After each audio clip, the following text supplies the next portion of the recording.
ఇదంతా ఒక లెవెల్, ఒక జోక్ వేస్తాను. మీ ఆన్సర్లన్నీ నాకు ఫ్రీగా ఇవ్వాలి. మిమ్మల్ని అందరం చూసి ఈ నిజం గెలవాలి యాత్ర చూసి తర్వాత కుప్పంకి వచ్చి నాకు ఒక కోరిక వచ్చింది నా మనసులో. మీరు ఫ్రీగా ఉండండి, నేనేం కొట్టను తిట్టున్నా మిమ్మల్ని. చంద్రబాబు నాయుడు గారు 35 ఏళ్ళ నుంచి మీరు ఆ నమ్మకంతో ఆయన ఎమ్మెల్యేగా చేశారు, అవునా కాదా?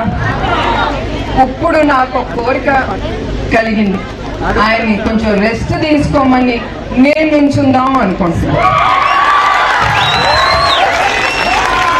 సో ఎవరికి చంద్రబాబు నాయుడు గారు కావాలో చేతులెత్తండి. అదే అందరు చేతులెత్తండి. నేను నాకు ఇద్దరు కుదరదు కదమ్మా, ఎవరన్నా ఒక్కలే చెప్పాలి.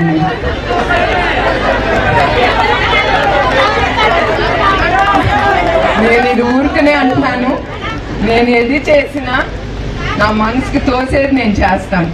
నాకేదో ఈ పోస్ట్ కావాలి ఆ పోస్ట్ కావాలని మాత్రం కాదు, నాకేం అక్కర్లేదు.